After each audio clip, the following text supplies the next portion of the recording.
চলো আজকে তোমাদের সাথে শেয়ার করি কারকল আলু দিয়ে মাছের ঝোল। তো এখন কড়াইটা গরম হয়ে গেল, আমি এই হালকা সিদ্ধ করে রাখা এই কারকল আর আলুটা ভেজে নেব। এটাকে নুন হলুদ দিয়ে ভেজে নেব। এখানে দিয়ে দিলাম অল্প পরিমাণে হলুদ আর অল্প পরিমাণে নুন। এখন এটাকে ভালো করে ফ্রাই করে নেব মিডিয়াম ফ্লেমে। এখন এটা ভালোভাবে ভাজি হয়ে গেল, এখন এটা উঠিয়ে নেব। এখন নুন হলুদ মেখে রাখা এই মাছগুলো একে একে ভাজি করে নেব।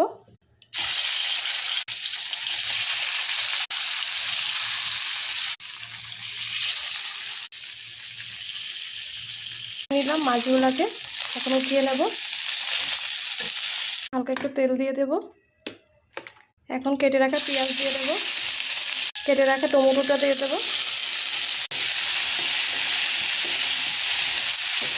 এখন আমি নুন দিয়ে দেবো, নুনটা আমি কম দেবো কারণ আমি ভাজির সময় নুন দিয়েছিলাম।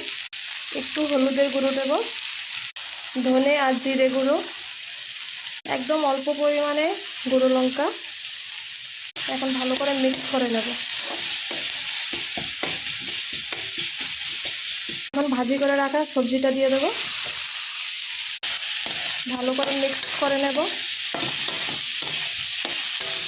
ভালো করে মিক্স করার পর হালকা একটু ভাজি করে তারপর আমি এটার মধ্যে পরিমাণ মতন জল দিয়ে দেবো। এখন পরিমাণ মতন জল দিয়ে দেবো। জলটা হালকা একটু ফুটে আসলো, এখন চিড়ে রাখা কাঁচা লঙ্কাগুলো দিয়ে দেব। এখন মাছগুলো দিয়ে দেব। হালকা একটু নাড়াচাড়া করে আমি সবজিটাকে ঢেকে দেব কিছুক্ষণের জন্য।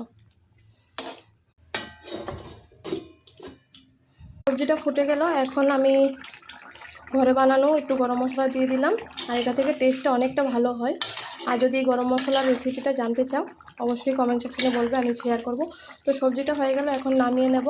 তো সবজিটা রেডি। এটার মধ্যে আপনারা ধনেপাতা দিতে পারেন, আমার কাছে নেই এখন, আমি তার জন্য দিইনি।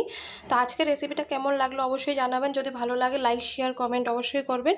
তো দেখা হচ্ছে আবার নেক্সট ভিডিওতে। আমার চ্যানেলটাকে সাবস্ক্রাইব করতে ভুলবেন না।